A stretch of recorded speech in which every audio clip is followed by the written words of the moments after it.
quer ter poder rever, né? Vamos lá. Pessoal, então o nosso tópico de hoje, ele é planejamento operacional. Professor, você já falou de planejamento. Sim, eu falei de planejamento estratégico, né? Foi até um motivo ali de questionamento antes, né? Porque o que é o planejamento estratégico? É o começo de tudo. É onde tudo vai se fundir para depois você ir para a operação. Agora, nesse ponto que nós estamos agora a gente vai o quê? Para a operação. É aqui que as coisas que você planejou lá atrás vão ganhar forma, vão ganhar sentido, vão ganhar valor, né? Então, por exemplo, se você trouxe para a mesa, você adequou a situação, você trouxe todo um significado, toda uma estratégia para aquilo acontecer, agora você precisa de ter um planejamento da operação. Tá, você tem um planejamento como aquilo vai acontecer, mas e como as pessoas que vão botar o seu plano em prática vão lidar no dia a dia? Porque nós sabemos, turma, que a teoria é muito fácil. Né? A gente pode dizer que a Terra é redonda, mas como que a gente prova? Né? Como que a gente quando que a gente teve certeza que a Terra era redonda? Né? A gente precisou de anos de estudo, pessoas teve que ir para fora da Terra, orbitar, para conseguir ter a plena convicção que a Terra era redonda. Tinha-se lá, né, pressupostos que ela era, mas ainda não tinha certeza. A prova, a fotografia.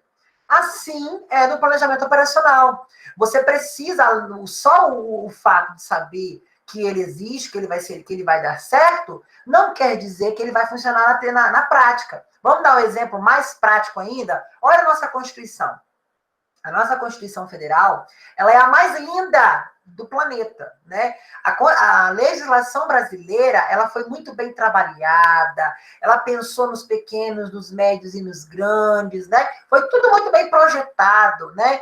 Os impostos, as aplicações, para onde ia, para onde que voltava, né? Nós temos lá a Seguridade, o artigo que trata da Seguridade Social, que é maravilhoso e magnífico. Só que na teoria. Na prática, funciona, né, exatamente como precisa? A gente sabe que não. A gente sabe que existe uma certa deficiência, uma certa, né, dificuldade para isso funcionar, né, na prática. Mas a gente tenta. Né? Então, é isso que nós vamos tratar hoje.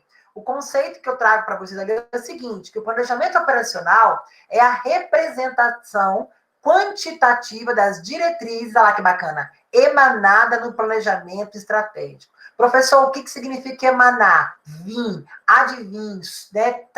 Trazer de algo mais importante. Então, ou seja, quando você traçou as diretrizes no planejamento estratégico, foi o nosso tema da aula passada, antes da prova, você o quê? Norteou. Você deu sentido para o que você pensou.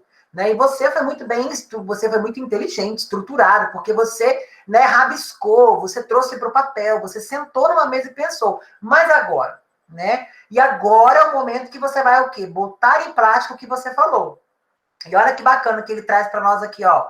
O planejamento operacional tem como produto o orçamento. Pessoal, anotem essa palavra, orçamento, tá?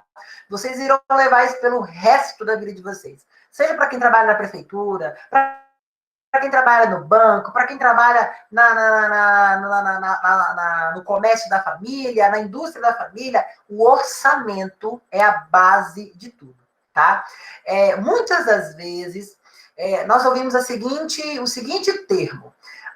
Por algum motivo, a tal empresa ela fugiu do seu orçamento, passou do seu orçamento. Só que o orçamento, turma, ele é criado justamente para que ele não seja quebrado, não seja inflado. Se o orçamento ele foi quebrado, das duas situações aconteceu. Ou foi de consentimento da pessoa, ela realmente quis passar, ela não pensou naquilo ali, ou aconteceu algo, né, que ela não teve, um evento cataclísmico, né, que ela não teve como suprir. Vamos dar um exemplo? A pandemia, ela é um exemplo de a gente furar o orçamento, porque muitas pessoas não tinham liquidez corrente no seu caixa para suprir, né, as necessidades que a pandemia obrigou ela a ter. Outro exemplo, nós podemos ter uma enchente, né, uma queimada, algo cataclísmico que você não pode prever e que você também não tem uma reserva de fundo, você não está preparada para aquilo, e isso realmente vai fazer você furar o seu orçamento.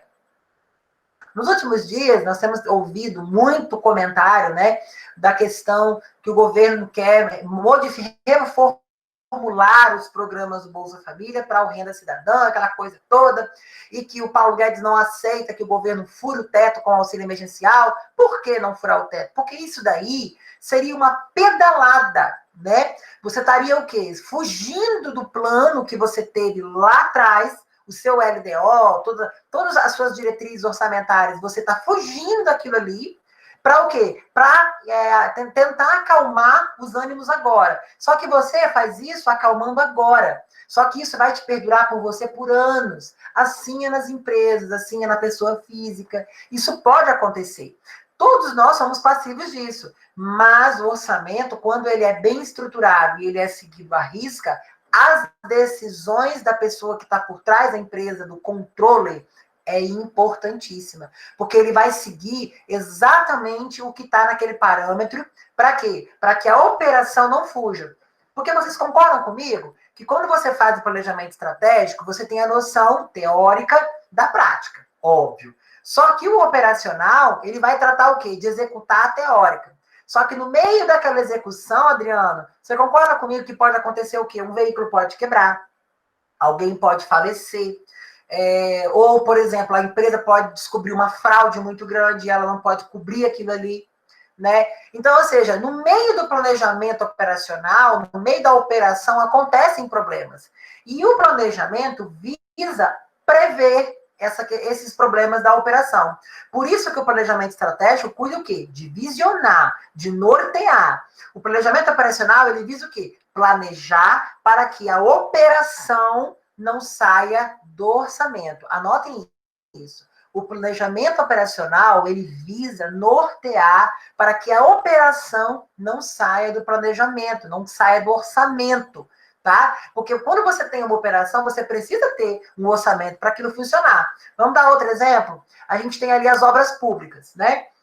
Existe lá todo o programa, né, da prefeitura, que é o LDO, o PPA, aquela coisa e tudo, para programar algo, né, fazer os empenhos, ter as diretrizes orçamentárias ali, e você tem um teto, 20 milhões para fazer uma calçada, né? Agora, 20 milhões e R$ 1, você já furou aquele teto, né? Então, ou seja, isso já passou do seu orçamento. Então, esse fato de você quebrar, furar o teto, não é conveniente para a nossa situação, para um controle, né? Então, o controle, ele tem que pensar o quê? Que além do estratégico, ele precisa ter um planejamento operacional. Ele tem que prever que no meio daquela obra, um funcionário pode sofrer um acidente. Ele tem que prever que situações de chuva intensa, né? Isso pode prejudicar a secagem do concreto.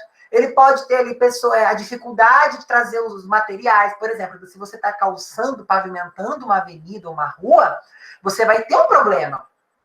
Olha quando Santa Maria passou pelo asfalto, né? Quando eles assaltaram o centro. Que confusão que aquilo gerou para todo mundo. O comércio reclamou, porque ficava paralisado. Assim como o comércio está reclamando agora das calçadas, né? Ele reclamou, questionou. Por quê? Porque gera um impacto. Então, o planejamento operacional, ele vem para suprir essas necessidades.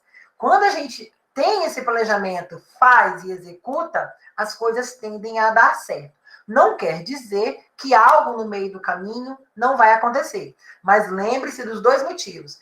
Um dos motivos para você furar um orçamento é você aceitar, você consentir, né? É o famoso passo maior do que a perna. E o segundo passo é um efeito cataclísmico, algo que você não estava, em hipótese alguma, imaginando que aconteceria, mas você foi vítima. E aí você acaba o quê? Furando indoniamente o seu orçamento. E aí, querendo ou não, né, você não tem o que fazer. Né? E aí quem paga o pato é a sua pessoa jurídica, é a pessoa que está lá ocupando o cargo da direção. E aí é que entra um fato importante quando a gente fala de orçamento, de planejamento operacional, o orçamento empresarial. Turma, não basta você ter um plano de negócios bem elaborado, não basta você ter um capital de 5 milhões para iniciar um negócio. Não basta você estar na melhor localização da cidade, não basta. Você precisa ter um orçamento, por mais que você seja uma pessoa dedicada, controlada, responsável, né, cumpre com as suas obrigações, mas não adianta, você precisa ter um orçamento e saber exatamente aonde a sua empresa está se enfiando, para quem ela está trabalhando, né? Se ela tem certeza de voltar, isso tudo entra no orçamento empresarial. Você tem que ter certeza que a aplicação do seu recurso vai voltar para sua gaveta, né? Então, como que você tem essa certeza? Checando as fontes, analisando para quem que você está prestando serviço. Tudo isso são fontes que levam ao seu orçamento empresarial ser mais coeso, mais firme, né? E também quando nós passamos por essa necessidade, né? E nós apresentamos esse planejamento operacional para alguém que vai financiar a nossa situação, né? Seja investidores ou seja instituições financeiras, eles querem saber qual a matemática que você está usando para pagar, para financiar a operação, né? Por exemplo, na construção de um hospital, você precisa de uma operação enorme. Mas como controlar aquilo ali sem, né, fugir o teto dos gastos? Segredo: departamentalizar. Mas, professor, aqui também, sim, só que aqui é diferente. Você tem que descentralizar o quê? Os ganhos e os custos. Você precisa saber quanto que vai para a fundação, que é a parte bruta, quanto que vai para o quê? Para o mediano, que seria ali rebocar as paredes do hospital, e quanto que vai para o acabamento, seja porcelanato, equipamentos, né, cortinas, janelas de vidro, fumê, ar-condicionado. Então, você tem que saber aonde você vai investir maior parte do seu orçamento empresarial. Então, ou seja, nós dividimos o orçamento empresarial em 3 vertentes. O início, que seria ali a fundação, algo que você não pode excluir. O mediano, que geralmente também você não tem como, de forma alguma, excluir. E o terceiro, que seria o acabamento. A gente pode dar esses nomes para o orçamento empresarial.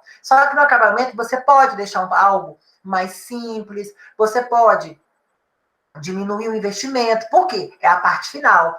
A parte inicial, que é o cerne da coisa, onde tudo começou, ali não. Ali você precisa justamente ter foco e direção, né, para que aquilo aconteça. Porque se você começa a tirar dinheiro do seu orçamento logo no início, algo lá no final não vai ficar pronto. E aí, olha só, olha o que meu conceitinho traz para vocês aqui, ó. O orçamento é a parcela mais detalhada do plano de negócio. Olha que bacana isso aqui, ó, do plano de negócios. Por quê? É aqui que você vai montar, que você vai dizer quanto a sua empresa vai faturar, vai gastar, vai custear para ela ser operacionalizada. Você não pode, acredito que todos aqui já tenham participado da feira de empreendedorismo, né, no ano passado, ano anterior, a Jaine, Lucas. Os meninos eu tenho certeza que já participaram. Agora a turma da Jordânia eu não tenho certeza se a Patrícia, a Rosângela, o pessoal já fez, não lembro. Mas lá naquela feira do empreendedorismo, ali você vê muito isso do orçamento empresarial. Por quê? Você tem um teto. Ah, você é um grupo com 5 pessoas. Quanto essas 5 pessoas podem contribuir para que a feira, para que o negócio fictício ali aconteça? Ah, a Patrícia pode contribuir com 200. A Jordânia pode contribuir com 150. E a Jaine pode contribuir com 400. Né? Depende dali o quê? Do ramo que você está trabalhando. Cada um vai contribuir com o que pode. O mais comum é contribuir o quê? Partes iguais. Né? Para juntar um valor total, para aí sim você ter o seu orçamento empresarial. Vamos dar um exemplo. No ano que eu participei da Feira de Empreendedorismo, eu teve um ano que nós vendemos bombons. Aquele ano bombou. Bombons bombou. É isso mesmo. Bombons bombou. Bombou demais. Por quê? Era um custo baixíssimo. Baixíssimo. A gente não teve custo. O que a gente fez? Nós usamos a cabeça. Nós pegamos, a gente não tinha tempo para fazer, para fabricar, para nada. Então a gente terceirizou. Olha que bacana. Muitas empresas terceirizam. Lá no Cicobi, eles não têm auxiliar de serviços gerais registrados, mas eles têm uma terceirizada, se eu não me engano, né, Jordânia? Você me confirma, você me diz se eu estou errado. Mas eles possuem uma terceirizada que presta o serviço de limpeza. Se não é assim, né? Em outros bancos é assim que funciona. Nas escolas é assim que funciona. O Estado não contrata mais pessoas profissionais dessa área. Por quê? Não era vantajoso. É mais barato ele pagar uma terceirizada e ela se virar com os direitos, com tudo, do que ele ter esse carro lá, esse CBO registrado lá na sua empresa. Então, ou seja, isso faz parte do orçamento? Claro!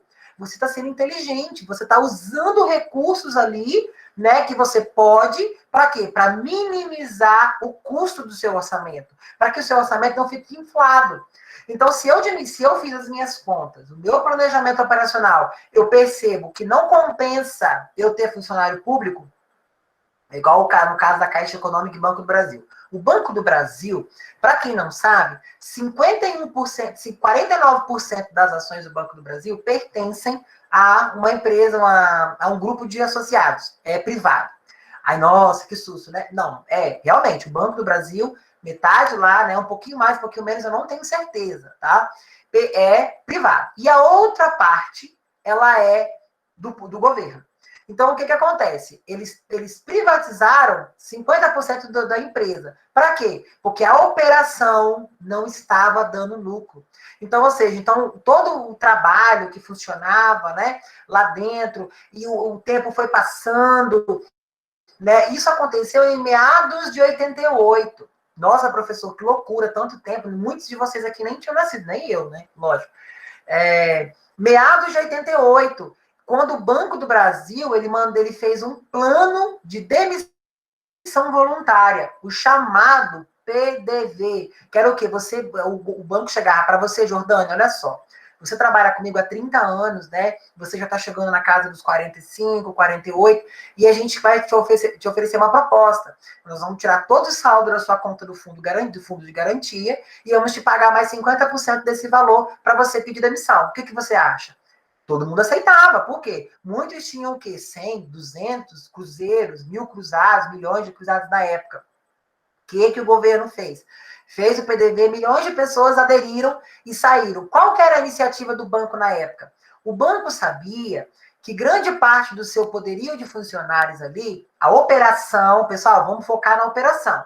A operação da estatal estava comprometida, era uma máquina engessada. Por quê? Não havia tecnologia inteligente, os caixas eletrônicos só foram chegar lá no começo dos anos 90, então em toda a operação bancária, ela era manual. Imagina que luta que não era para você sacar um dinheiro em uma agência vizinha. Se você saísse, por exemplo, de Santa Maria de Atibaia e sacasse em Santa Leopoldina, demorava 24 horas para chegar o ok para você sacar.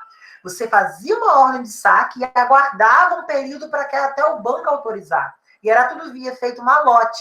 Ia a sua assinatura, chegava lá, conferia, voltava. Então, ou seja, era muito manual. Então, a operação era muito grande.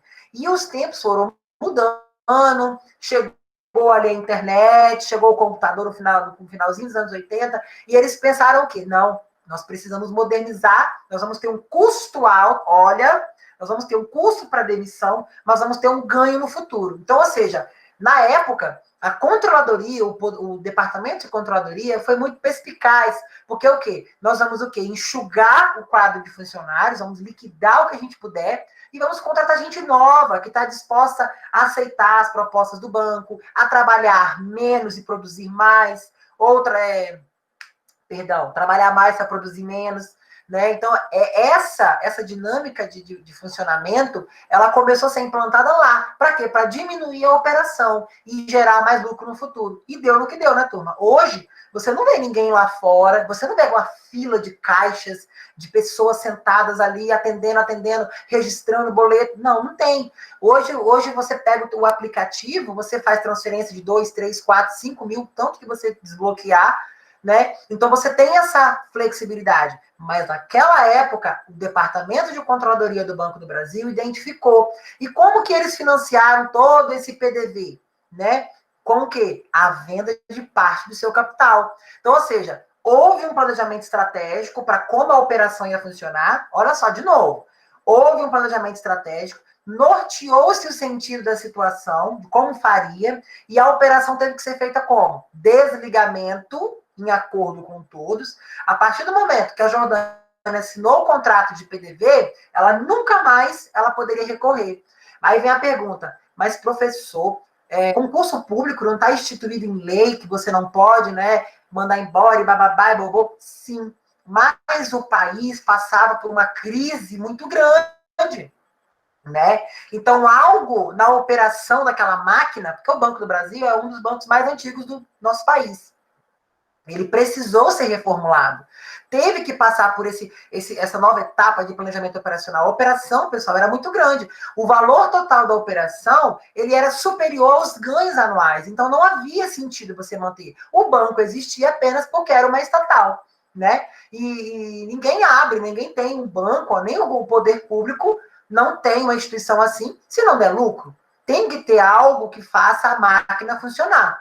Então, essa foi a estratégia, olha aí, ó, foi o planejamento estratégico, e a operação foi o quê? O desligamento para a contratação de novas pessoas e a inserção de tecnologia de ponta, né? Porque o primeiro banco, né, do Brasil a trabalhar com caixas eletrônicos foi o extinto Banco Bamerindos, né? Que vendeu parte das suas ações para o também extinto HSBC, que acho que há uns 3, 4 anos atrás ele se fundiu com o Bradesco. Então, ou seja, isso, na prova de vocês, eu não lembro se foi na prova de vocês, eu até citei essa história do Banco Bamerindos, né? Que a parte falida do banco hoje gera muito mais lucro do que a parte boa, que é do Bradesco, né?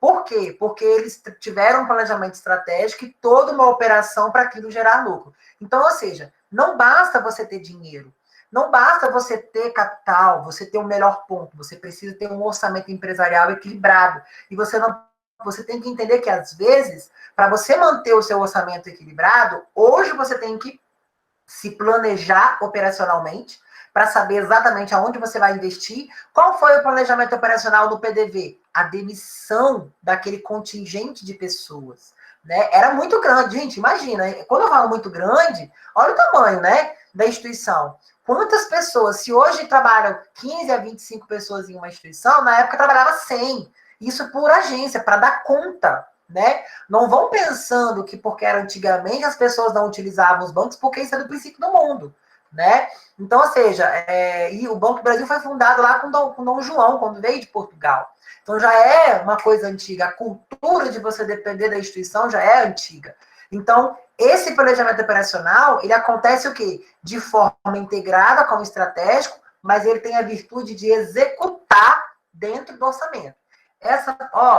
Isso é pergunta de prova. O planejamento operacional, ele tem a virtude de executar o orçamento da melhor forma, sem que você estoure o teto, né, da operação ali, sem que você passe ali, né, do que foi orquestrado. Pessoal, dúvidas até aqui? Está muito rápido.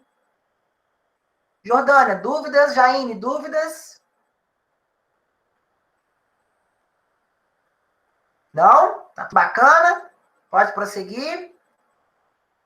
Sei que vocês devem estar muito bravos, né? Porque está muito tarde, mas me perdoem, pessoal. Tudo ok? Então, vamos lá. Vantagens e desvantagens da adoção do orçamento na empresa. Lógico que tudo que é bom possui um lado ruim. Quando a gente vai namorar, né, conhecer alguém ali, né, que a gente, né, gosta, fica assim, paquerando, né?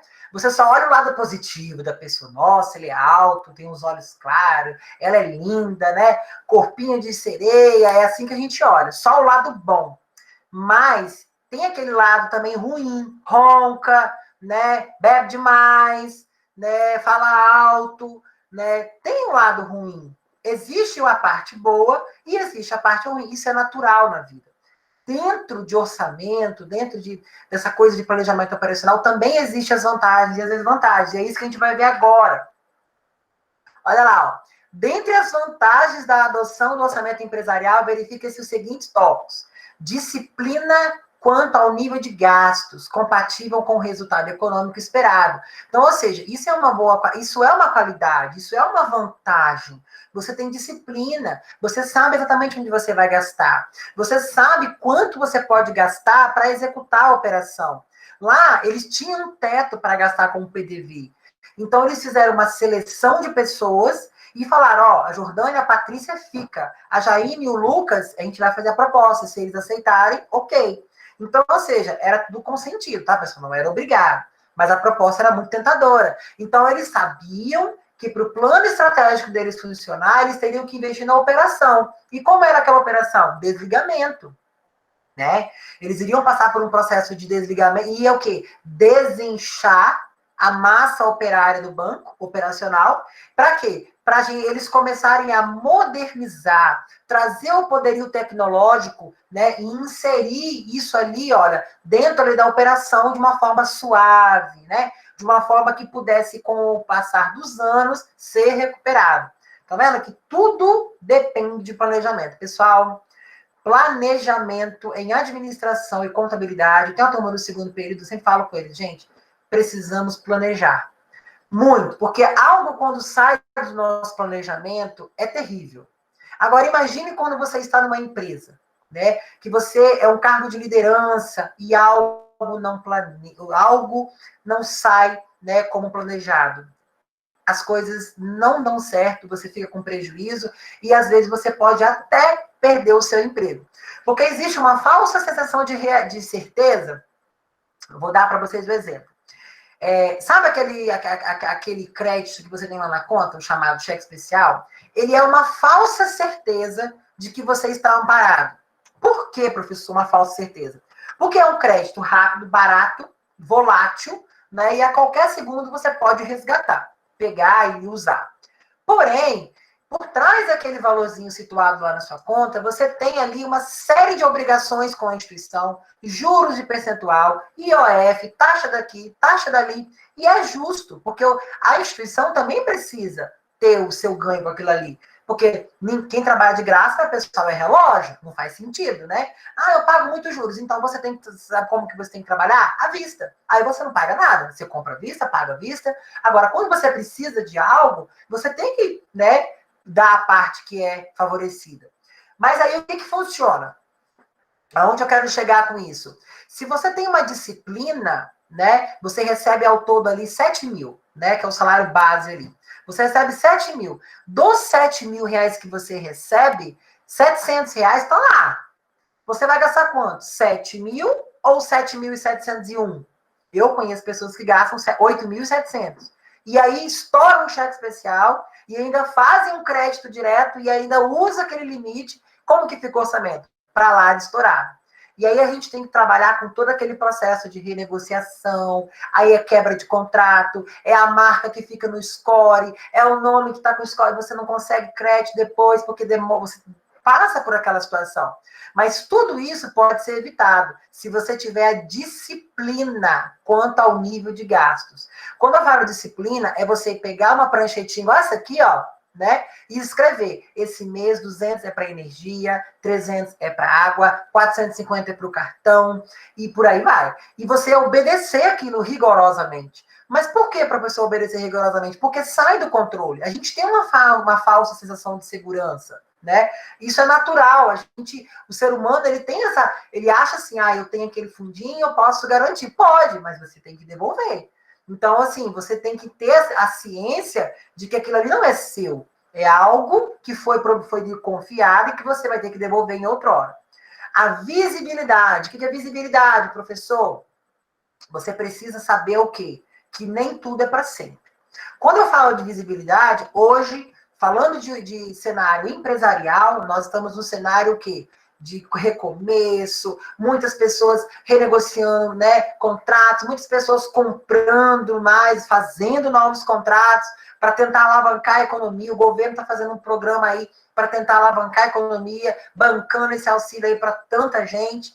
Então, ou seja, ele está tendo uma visibilidade que, se ele fizer isso hoje, no futuro pode diminuir os impactos, né? Não quer dizer que vai resolver o problema, mas vai diminuir. Então, isso é ter visibilidade. É você estar lá na montagem do seu orçamento e saber, opa, eu vou começar uma obra, mas eu posso acontecer de gastar 2 mil, 3 mil a mais. Então, quando você tem a visibilidade, você provisiona. Olha aí, ó, contabilidade. Você provisiona. Se você não provisiona, você vai o quê? Contar com risco. E, gente, vai por mim. Se você não provisionar, algo acontece. Nós nunca devemos comprometer Toda a renda. Porque isso, o que acontece? Tanto para a pessoa física quanto para a pessoa jurídica. E se acontecer imprevisto? O funcionário se acidentar, você tiver que bancar 15 dias dele, tem que contratar outro, e aí? Como é que funciona? Tem que ter visibilidade. Nossa, professor, mas se você pensar assim, a empresa não tem lucro. Lógico que tem lucro. E se você provisionar, imaginar que vai acontecer e no final não vai acontecer nada, aquele dinheiro sobrar. Aí sim é lucro. Então, para a empresa, a gente sempre tem que ter essa noção, ter a visibilidade. A definição da responsabilidade dos gestores. Quem está na cabeça, pessoal, quem é o controller, quem é o gerente, quem é o líder, tem que ter responsabilidade.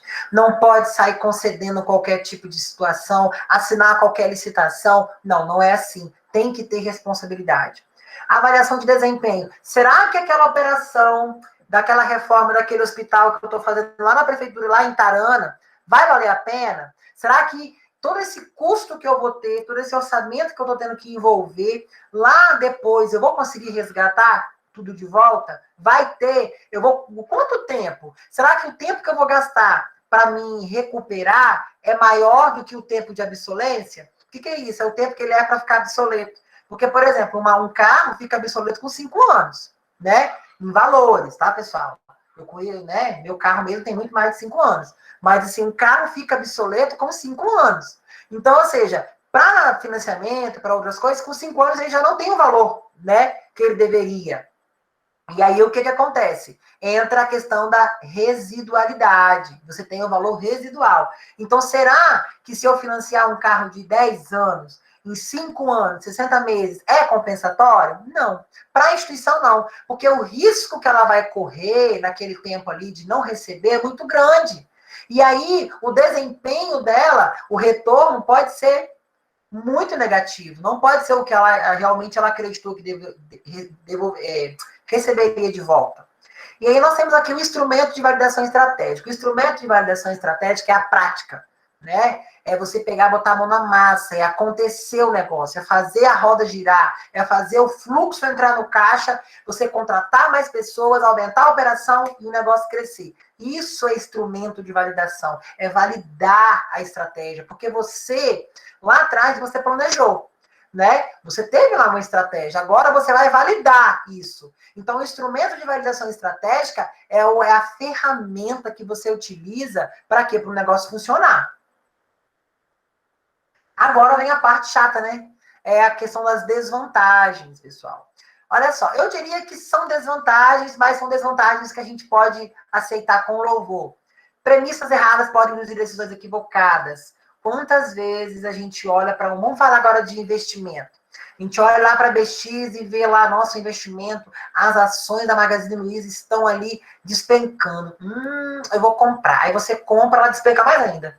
Olha só, foi uma decisão equivocada, né? Que você pensou que poderia, né? Você planejou, você se organizou, você ficou ali meses esperando ela cair. Mas na hora que você comprou, ela caiu mais ainda e você perdeu todo o investimento.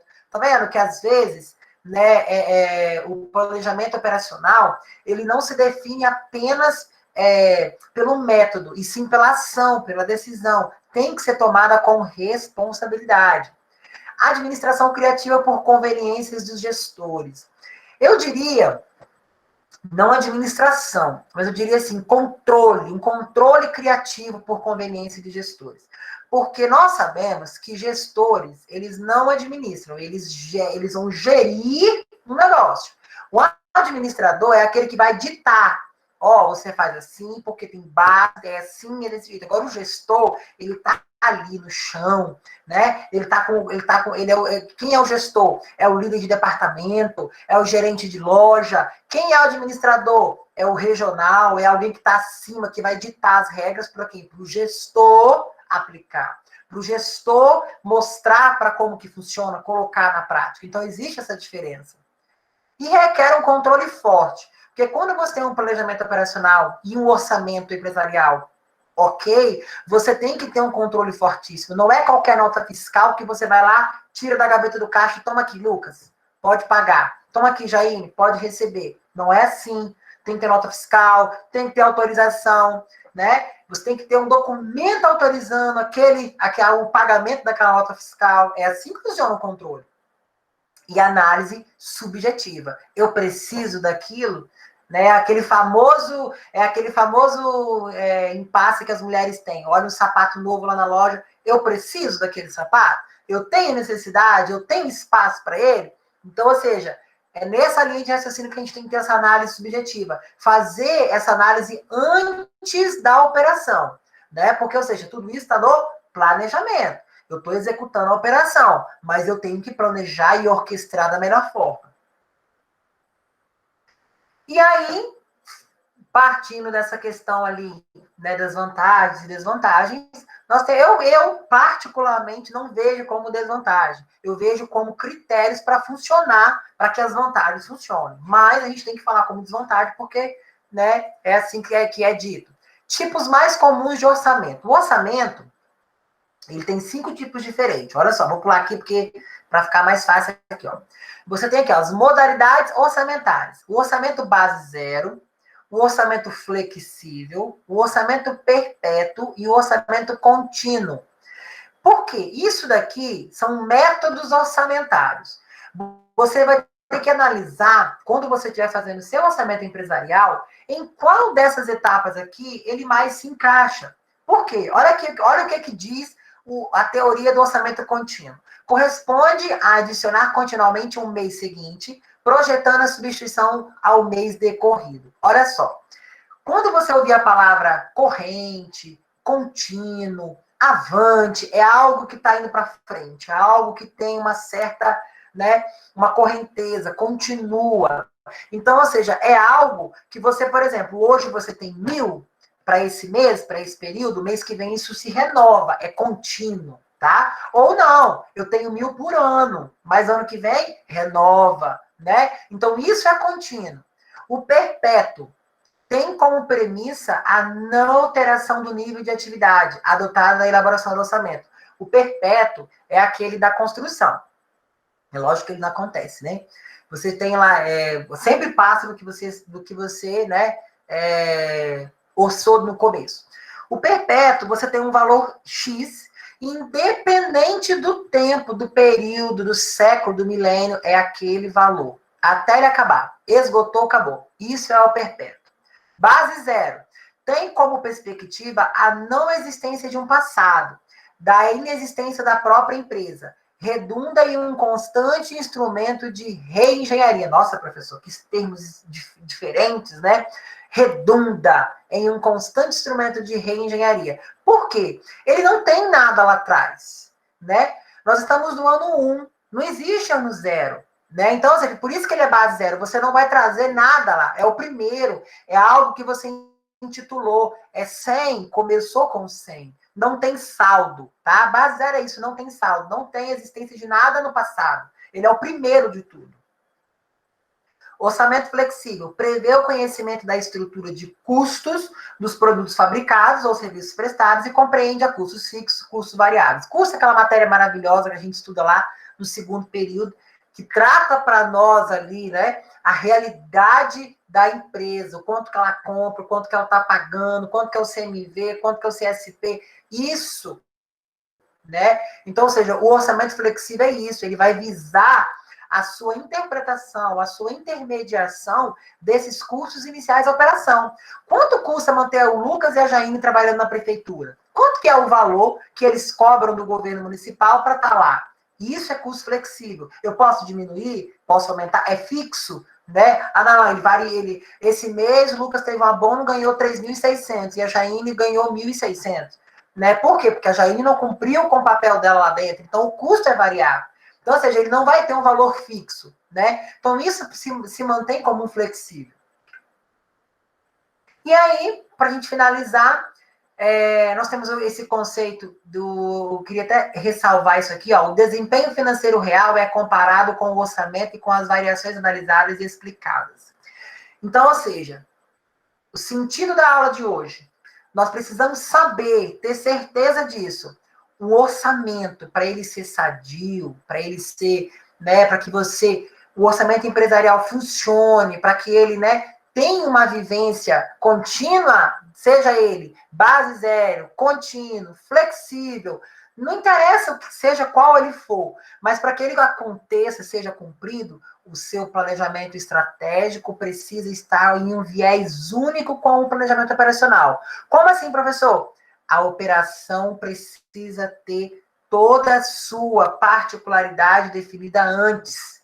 E isso está no estratégico?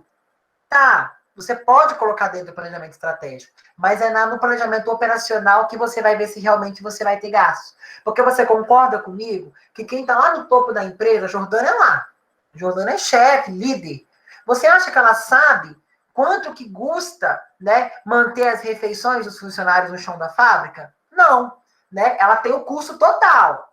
Unitário, beleza. Mas e se durante aquele período ali 4 funcionários forem desligados ou 5 novos forem contratados? O dado que ela utilizou para o estratégico não está desatualizado? Não vai estar em desconformidade?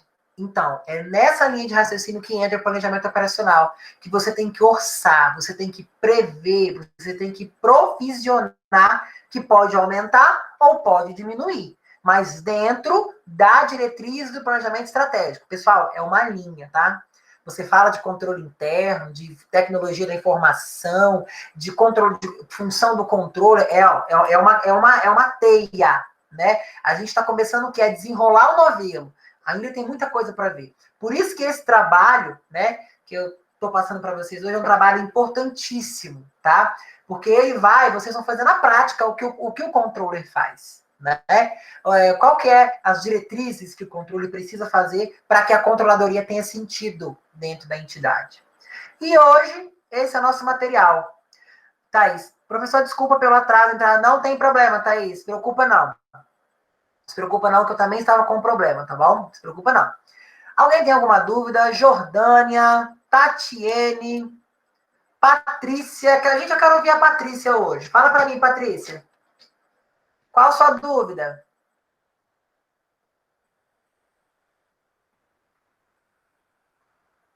Jaine, dúvida? Tá tranquilo, Adriano? Tudo certo, Aramis. Patrícia deve estar assim, meu Deus, o que o Aramis fez comigo? Me deixou até 9h30 assistindo aula em plena quarta-feira. Me perdoa, tá, ô, Patrícia? Por enquanto, sem dúvida. Eu sei que você tá kkk, mas você tá assim, ó, professor. Ah lá, ela deve estar dormindo já, eu acredito, pessoal. Pessoal, me perdoem, tá? Por essa troca de horário repentina ali. Até pedi a Jordana. A Jordana, eu te agradeço, tá? Por você ter, né, comunicado a turma, avisado ali para mim. Pessoal, a prova estava fácil? Gostaram da prova? O que vocês me falam da prova? Ninguém falou nada, ninguém perguntou. O que você achou da prova, Patrícia? Tranquila? Jordana, o que você achou da prova? Jaine? Lucas gosta de comunicativo? Cadê o Lucas? Fala para mim, Lucas. O que você achou da prova? Filé, né? Estava tranquilo. Estava tranquilo, né? Porque o nosso tema é tranquilo. Esse tema, sim, bem dinâmico. Esse nosso tema, pessoal, ele é um tema bacana. Continue assim? Não, eu acho que a gente tem que dificultar, né, Jaine? Porque quando tá tranquilo, a gente tem que botar uma tensão ali. Você não concorda comigo, Jaine? Muito difícil. Mas olha só, pessoal, as minhas avaliações, elas vão sempre cobrar o que eu falo, né? Então, facilitar isso assim, difícil pra caramba. Jordânia. Aí eu não entendi. Eu sempre vou cobrar o que eu falo. Então, se por algum motivo tiver algo que vocês não viram ali, volta. Ainda mais que vocês tenham conteúdo, podem voltar. Volta e olha, porque vai estar lá. Pessoal, se vocês não têm mais dúvidas, nós vamos encerrar a aula de hoje. Ninguém tem dúvida, estou preocupado com essa turma, hein? Ah, tá. Detalhe. A apresentação do dia 28 vai ser assistida, tá? Nós vamos ter uma turma convidada que vai assistir a apresentação do trabalho de vocês. Então, dividam os grupos de vocês ainda hoje, tá? Adicione, cria um grupo no WhatsApp lá, me adicione, tá bem? Me adicione, que eu vou passar as orientações amanhã, até o final da semana, vai estar tudo passado para cada grupo. Os temas, já tem os cases para vocês estudarem. São cases, ó, muito bacana. Vai dar um trabalho bem legal para vocês. Nada de textões em slide, tá? Vocês não são professor da precisar de texto para lembrar.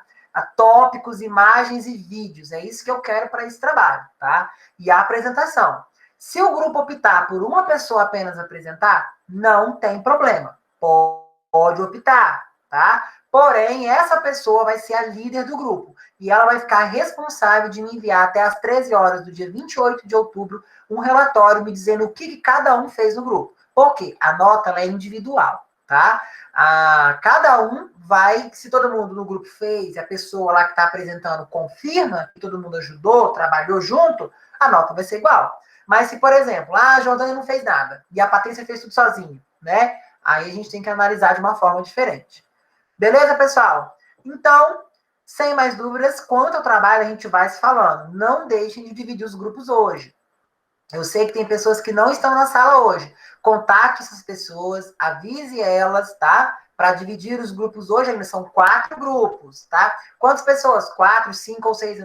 Para mim não faz diferença, tá? Sem problema, Jéssica. Não faz diferença, mas desde que, tá? Sejam 4. Por que 4? A gente vai ter um horário para fazer isso, tá? Não vai poder seguir até onde a gente quiser, não. É 4 grupos e pronto, tá bom? Beleza, pessoal? Uma ótima noite para vocês, uma excelente semana, né? Que hoje é quarta, né? Mas amanhã já começa a ver o finalzinho de semana, né? Programar o feriadão. Não aglomerem no feriado, tá? Olha o limite lá. Uma boa noite para vocês e até a nossa próxima aula. Tchau, tchau. Eu quero ouvir um áudio de alguém me dando tchau, pelo menos. Jaine, me dá uma boa noite, Jaine. Com áudio. Boa noite, bom descanso. Aê, boa noite, Aramis. Show! Bom final de semana, bom feriado. Isso mesmo, Jéssica. Agora eu vi, hein? Aí eu dou valor, hein? Aí eu dou valor. Isso mesmo. Boa noite, Rosângela. Tchau, tchau.